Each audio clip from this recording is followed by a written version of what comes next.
Assalamualaikum warahmatullahi wabarakatuh.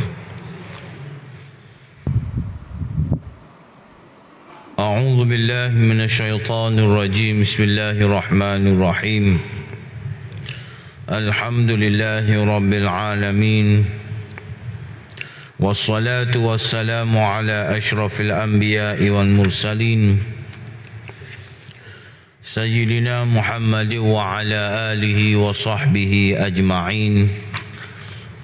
Subhanaka la ilma lana illa ma 'allamtana innaka antal alimul hakim. Wa la hawla wa la quwwata illa billahil aliyyil azim. Allahumma inna nas'aluka ilman nafi'a ونسألك رزقا طيبا ونسألك عملا متقبلا اللهم إنا نعوذ بك من علم لا ينفع وقلب لا يخشع وعمل لا يرفع والدعاء لا يسمع اللهم لا تؤاخذني بما يقولون واغفر لي مما لا يعلمون waj'alni khairan mimma yadhunnun. Amma ba'd. Alhamdulillah, syukur kepada Allah Subhanahu wa taala. Allah Subhanahu wa taala masih lagi memberi peluang dan juga ruang kepada kita dapat bersama-sama pada pagi ini. Mudah-mudahan pertemuan kita pada pagi ini diberkati dan juga dirahmati oleh Allah Subhanahu wa taala. Insya-Allah pada pagi ini kita menyambung pengajian kita dalam fiqhul jinai fil Islam. Fiqh jenayah di dalam Islam, yang mana pada bulan lepas kita ada menceritakan berkaitan dengan buruh, tentang pemberontak. Dan pada pagi ini kita pergi hukuman ataupun kelakuan yang dikenakan hukuman oleh agama kita, iaitu minum arak, syurbul kham, minum arak.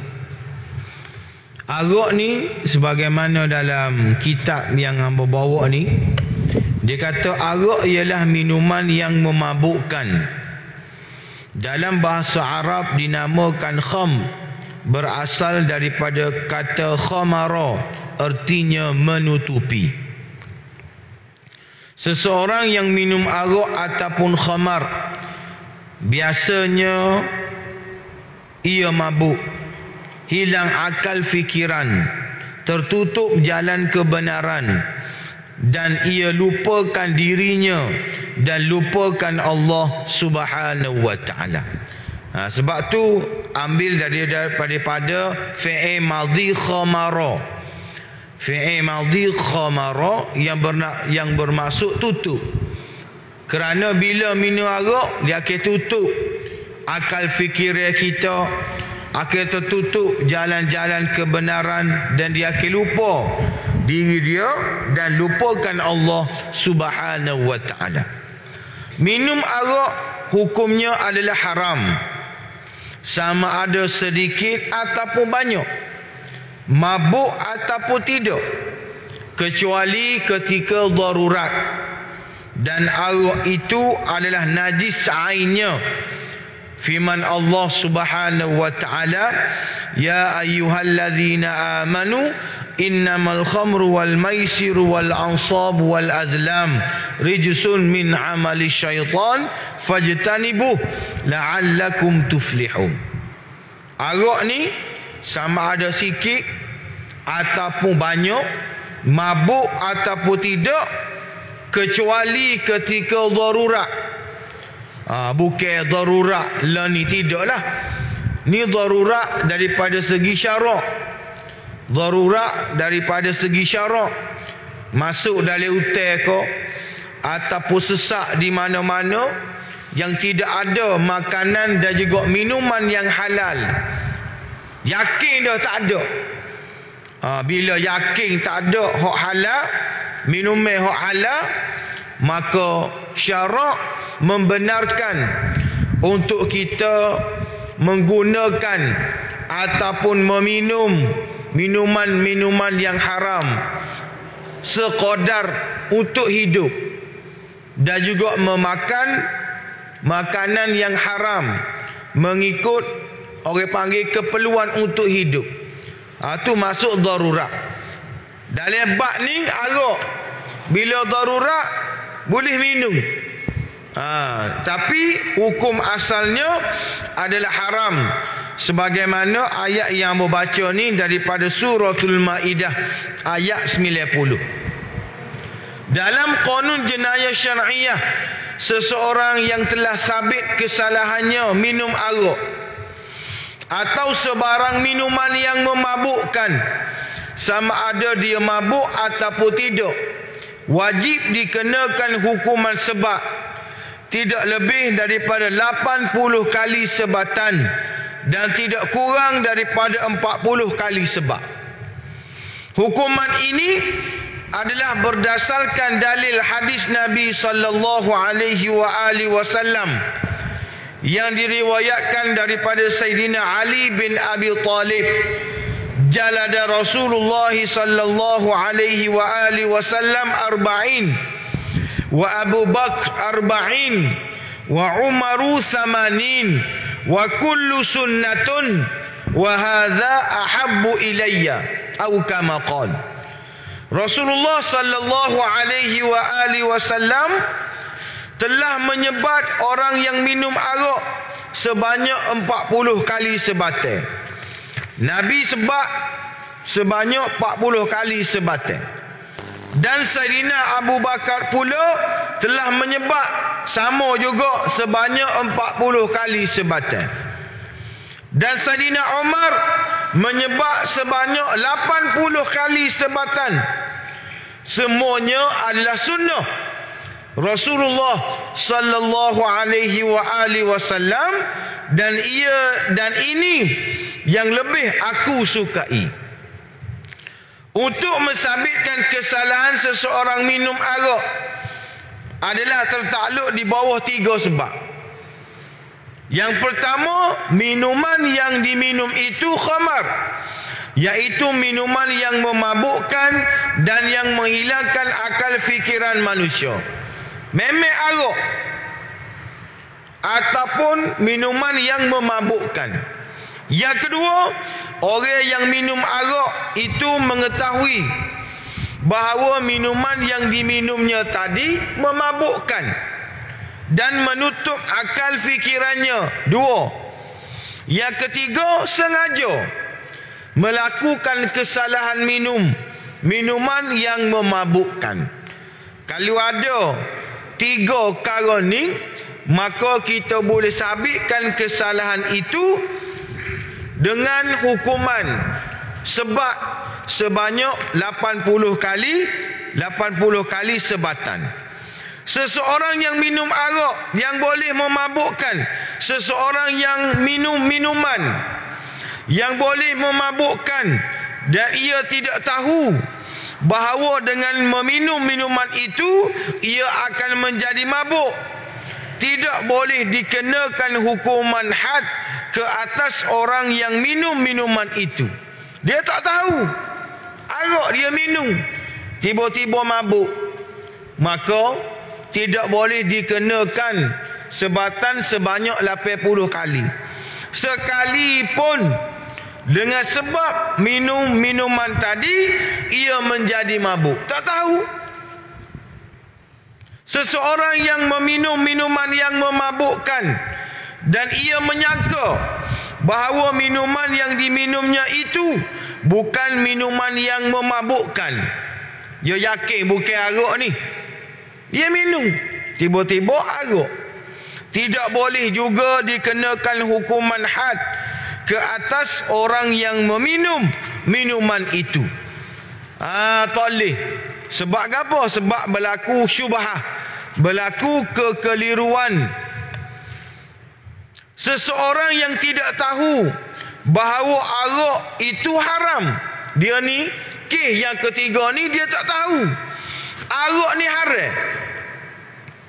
Tak tahu tu pula dia kata seperti seseorang yang baru menganut agama Islam atau orang yang tepat tinggalnya jauh daripada agama Islam.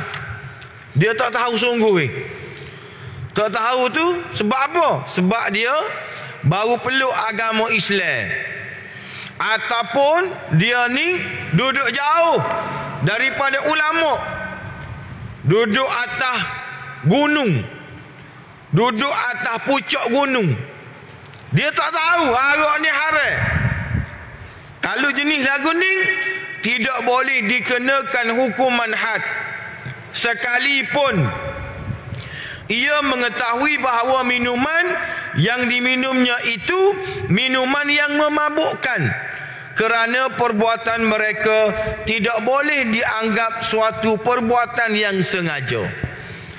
Ni dalil kitab fiqh kalau kita belajar dia panggil orang jahil. Jahil.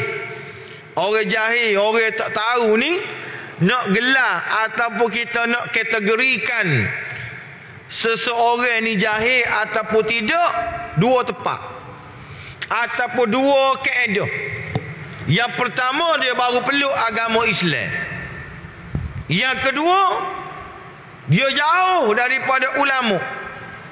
Kalau ada salah satu daripada dua ni, dia buat gapo-gapo pun Allah Ta'ala maaf.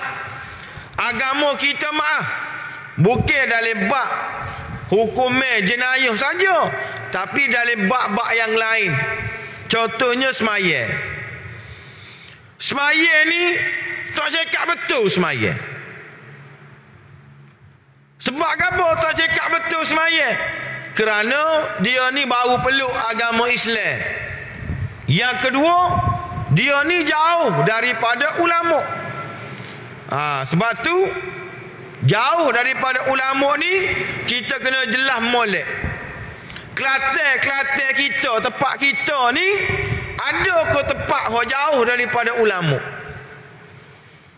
Ada ke tak tempat yang jauh daripada ulama? Maknanya tempat tinggal dia ni tak ada masjid, tak ada surau, tak ada tempat orang mendiri kesmaya, tak ada orang mengajar, tak ada orang kuliah.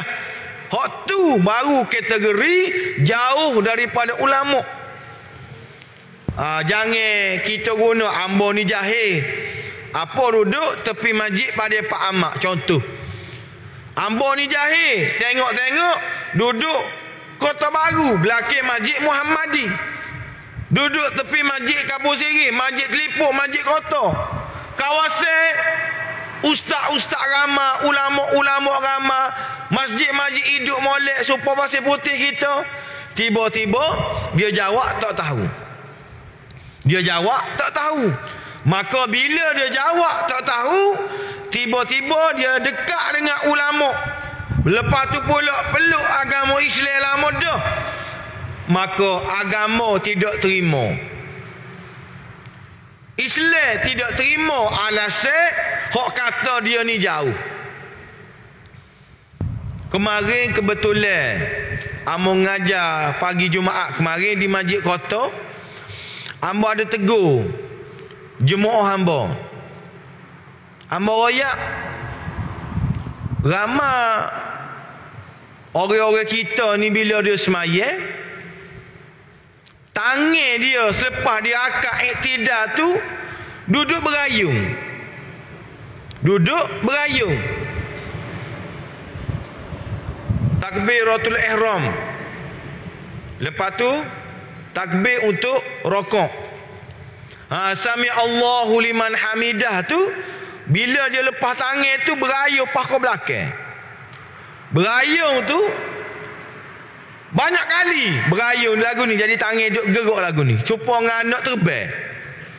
Batal. Sami Allahu liman hamidah tu pergerakan tangan tu bila siapa di pohon dibenarkan kerana pergerakan solat. Tapi bila lebih kat belakang dia berayung pula. Bila berayung tu menggerakkan anggota besar. 2 kali berturut, 3 kali berturut-turut, maka hukumnya batal. Dia tak kira sah. Kalau hak ni gerak 2, hak ni gerak pula 2, pak, batal lah. Dia tak serupa dengan kita jalan lalu semaya. Kalau jalan lalu semaya, kaki kita tu sah. Walaupun kita gerak 2 kaki, dia kira sah. Kaki kanan pergi depan, kaki kiri pergi depan, sah. Kaki kanan pergi depan, kaki kiri pergi depan, 2. Tapi dalam orang panggil tangan ni, bila kita berayung, dia kira 2 dah tu. Sebab tangan kanan tu sah, kanan kiri tu sah, 2 dah. Kata ayung pergi depan pula, pak. Kadang-kadang kita tak perasan. Tapi benda tu membatalkan semaya. Apa? Tabiat. Tabiat. Sami Allahu liman hamidah, kita payung pergi kok belakang. Pergi pulak depan, pergi pulak kok belakang. Duk kewal dalam semaya. Tak boleh lah. Sebab perkara tersebut membatalkan semaya. Begitu juga kuliah maghrib. Kuliah maghrib lah skala. Hak stay duduk atas kursi. Hak stay duduk atas kursi tu negara dah dia. Bila orang Isyak, derah-derah lagi semaya. Batal ke tak semaya tu? Batal ke tak semaya tu? Sedak dia lenggok belok tekok-tekok duduk atas kursi. Subuh tak apalah moga tak semaya dah. Hak maghrib di antara Isyak, maghrib dengan Isyak tu dia duduk atas koda tu. Negara dah dia. Batal tekok tu. Tunggil tapi kak tak ambil semaya. Ni benda-benda yang kita nampak biasa, tapi dari segi hukumnya melibatkan batal ataupun tidak. Sebab tu bila berlakunya benda-benda lagu ni, dia kata hamba tak tahu. Letihlah kena tengok. Bila dia kata dia ni tak tahu, dia ni duduk mana? Pucuk gunung ke? Gunung Everest mari Kelantan kita ke? Tak apalah. Tapi duk mari lewat kawasan ni, kena qada semaya. Kena qada puasa. Kena qada ibadat-ibadat yang lain. Sebab tu kok mana-mana pun jangan berhenti daripada ngaji. Jangan berhenti daripada belajar. Kerana banyak benda yang kita kena upgrade, hak kita kena baiki kerana melibatkan hukum-hukum agama. Begitu juga dalam hak minum arak ni. Dia kata, hamba tak tahu arak ni mabuk. Tengok-tengok orang hak dekat-dekat ni ataupun orang duduk kawasan bandar, maka kok mana-mana pun tidak diterima alasan dia kerana dia jahil. Jahil tu bukan sebab orang lain, sebab diri dia. Tak cara ke masjid, tak cara ke surah, tak cara ke majlis-majlis ilmu, dia hidup dalam kejahilan, dia hidup dalam kegelapan, maka gapo-gapo pun yang berlaku dia tidak dimaafkan dalam agama. Jika seseorang itu mendakwa bahawa ia tidak tahu tentang haram arak itu, sedangkan ia seorang Islam dan tinggal di tengah-tengah masyarakat Islam, wajib dikenakan hukuman had sebagaimana yang diperuntukkan dalam perkara di atas, kerana alasannya itu tidak boleh diterima dan perbuatan mereka minum arak tadi adalah dianggap suatu perbuatan yang disengaja. Ni orang yang melakukan kesalahan minum arak yang wajib dikenakan hukuman had sebagaimana yang diperuntukkan dalam perkara di atas tertakluk di bawah syarat-syarat berikut. Yang pertama, balik, iaitu telah dewasa mengikut perhitungan syarak. Berakal, iaitu orang yang mempunyai daya pemikiran yang sempurna dan waras. Berakal ni gak keluar daripada berakal ni orang gila. Selagi nyanyuk. Nyanyuk ni kelebihan orang nyanyuk. Kalau dia tua, dia nyanyuk, maka dia buat gapo-gapo pun tak taklih ke dia. Sebab dia sudah tidak berakal. Muda tapi nyanyuk sama. Muda ke tua ke, kalau dia nyanyuk, maka ilah taklifah dia, semaya, puasa dan juga sebagainya. Dia muda tapi nyanyuk. Nyanyuk ni gak tahu satu, makan nasi 3 pinggir tu. Lepas tu mari tanya bini dia, warna tak ide nasi lagi ni? Sudah. Hak ni dak ke makan dah ke nasi 3 pinggir. Mana tak makan lagi? Tu nyanyuk dah tu. Tak kira lah muda ke.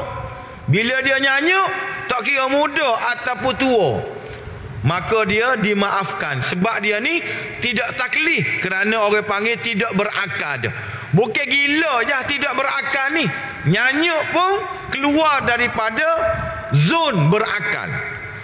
Yang ketiga, kemahuan diri sendiri tanpa dipaksa oleh sesiapa pun. Memang dia nak minum arak, gok-gok dia minum. Minuman itu masuk ke dalam rongga melalui mulut. Ni syarat dia. Dia mau minum arak ke? Minum. Minum kat mana? Minum kat lengo. Minum kat lengo. Boleh hukum ke tak? Tak boleh. Sebab apa? Sebab minum arak ni kena masuk melalui rongga mulut. Kalau tai kat lengo, orang tak panggil minum arak tu. Orang panggil gong.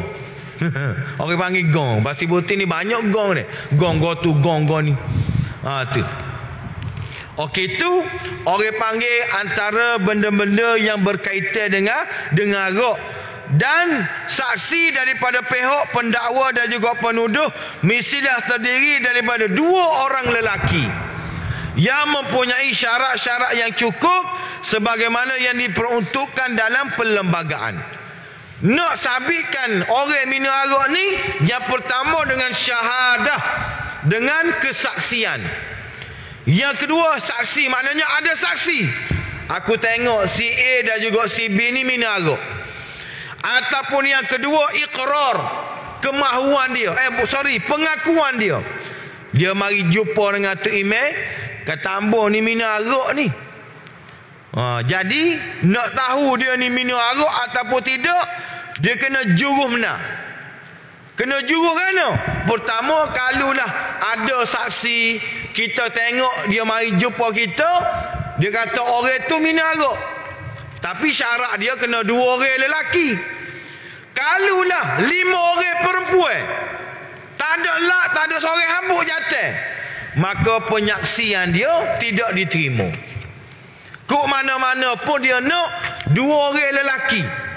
5 orang perempuan, kalau ada 5 orang perempuan tak ada lelaki, maka tidak boleh disabitkan kes dia ni minum arak. Haknanya dia ni lelaki, 2 orang lelaki yang adil. Ambo tengok si A tu minum arak, maka kita panggil orang tu minum, tanya dia, betul ke tak mu minum arak? Hak dia tak ngaku tu, biarlah, hak tu cerita lain. Tapi bila dia ngaku, bukan setakat kita tanya dia minum arak ke tak. Kita tanya, apa mu minum arak? Sengaja ke minum arak? Mu tahu ke tak arak tu orang panggil mabuk? Lepas tu kita tanya pula dia, orang panggil mu minum kat mana? Ni nak jatuh hukuman ni bukannya mudah. Dia tu minum arak tu, kita mari bedah, rotel, tak boleh. Begitu juga dalam undang-undang Islam ni, dalam bab arak, kalau kita lalu tepi seseorang, kita bang mulut dia. Kita bang mulut dia ni bang arak. Ada kemungkinan lagi, sama ada dia minum ni dengan sengaja ataupun tidak sengaja. Orang paksa dia minum, kau betul dia minum, tapi orang paksa dia minum. Kalau dia tak minum, akan berlakulah mudarat ke atas diri dia. Maka sebab tu nak jatuh mana-mana hukumnya hok ada dalam agama kita ni, dia kena clear molek. Sengaja ataupun tidak, orang paksa ataupun tidak, mu tahu ke tak? Banyak cerita. Barulah kalau betul-betul yakin, ya aku minum arak, aku minum kat mulut, tak ada orang paksa, memang kerelaan hati aku, dia aku tahu arak ni adalah haram. maka barulah kita jatuh ke hukumnya sebanyak 80 kali sebatan. InsyaAllah lepas pada ni kita akan cerita pula bab zina. Zina ni nak boleh sebab ni banyak syarat-syarat yang mesti dipenuhi, barulah boleh jatuh hukumnya rejam ataupun sebab sebanyak 100 kali sebatan. Nak ayatnya adik kakak yang dirahmati Allah, muslimin dan juga muslimat, nak menjatuhkan mana-mana hukuman yang ada di dalam agama kita ni bukannya mudah-mudah, tetapi melalui perincian, melalui orang panggil maklumat yang detail, sesar belaka, puas hati belaka, barulah kita jatuh hukumnya. Tu pun kalau dalam kes zina dia mengandung dan disabitkan kesalahan, hukuman tidak akan dilaksanakan dalam keadaan dia mengandung.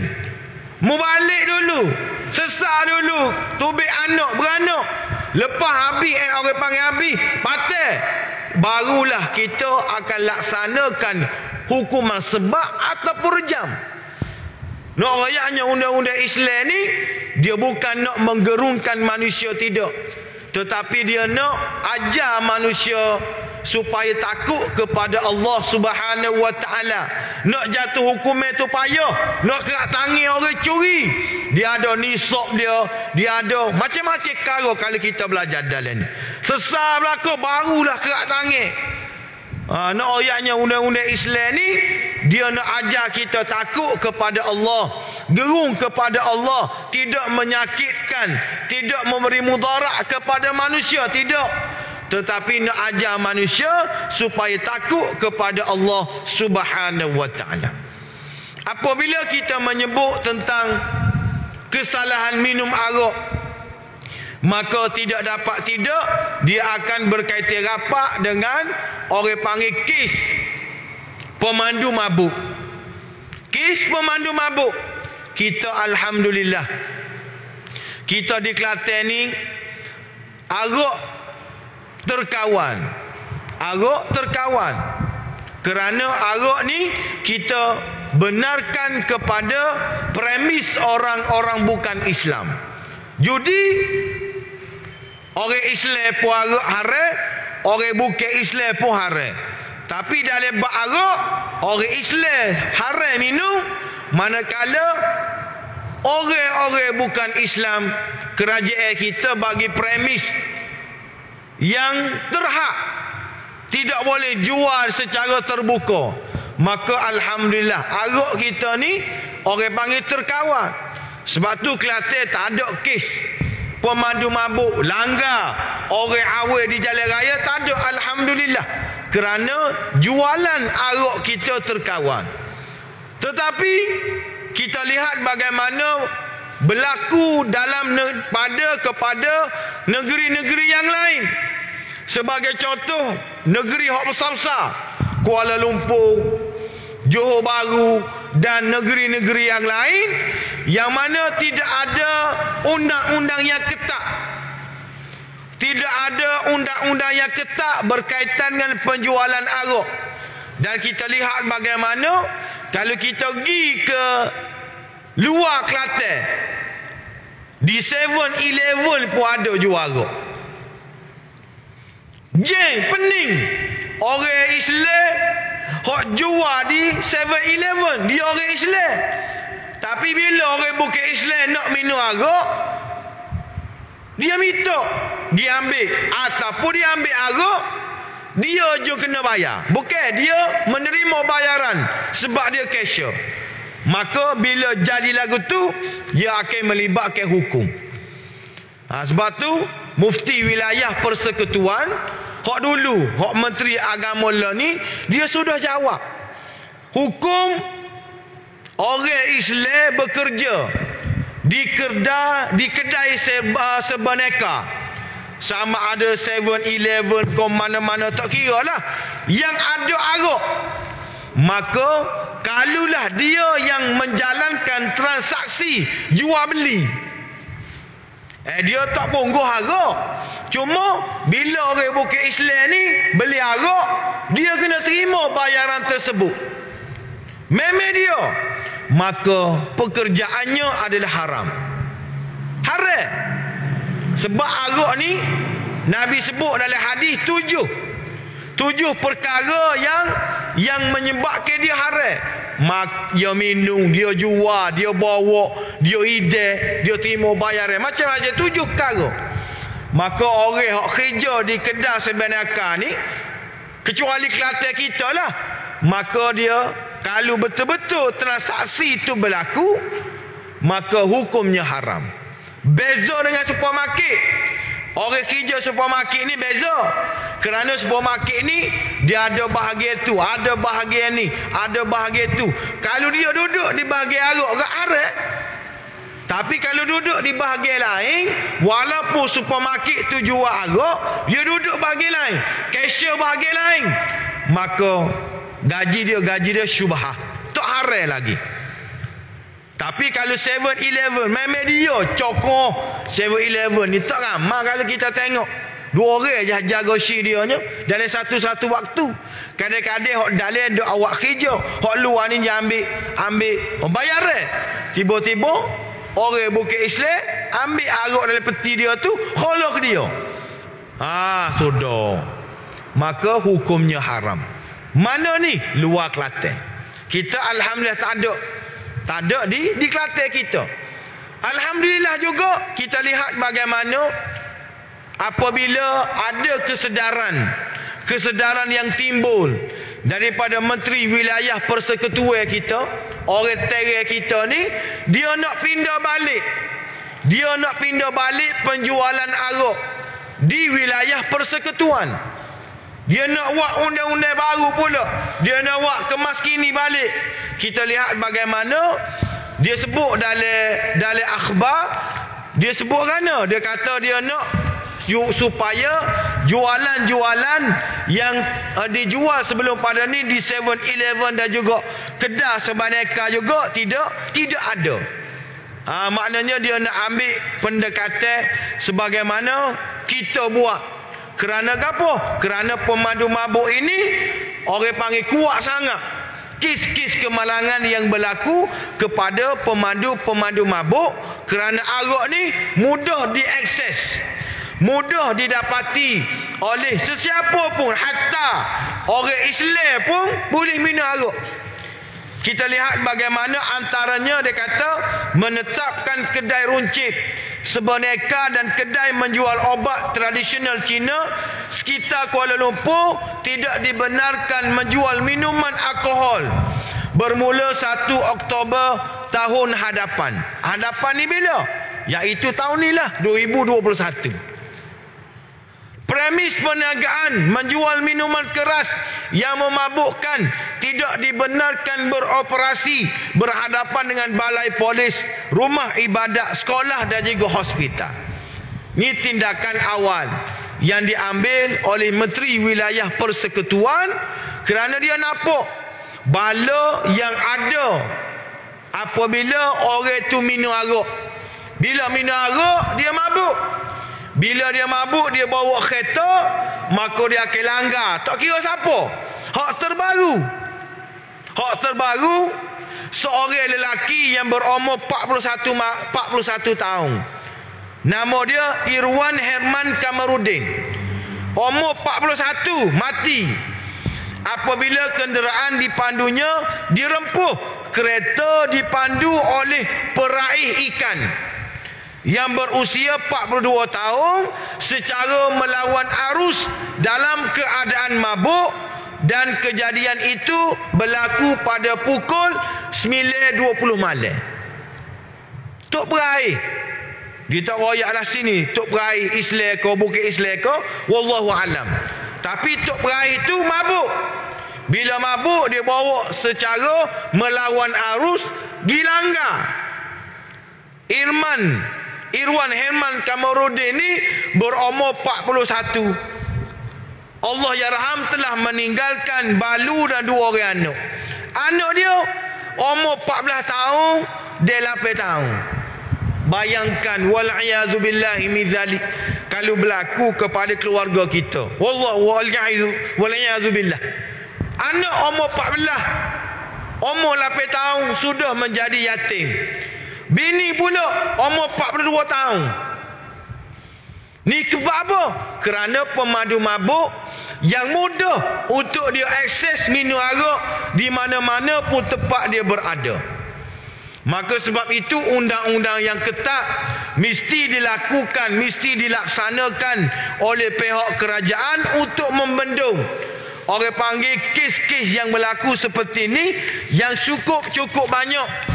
Dan kita tengok alhamdulillah dalam sidang parlimen baru-baru ni kita telah menggubal orang panggil undang-undang ke atas pemandu mabuk, yang mana kalau tengok sini hukuman denda maksimum sebanyak 30,000 dan jika sabit kesalahan boleh dihukum penjara sehingga 2 tahun serta hilang kelayakan memandu selama 2 tahun.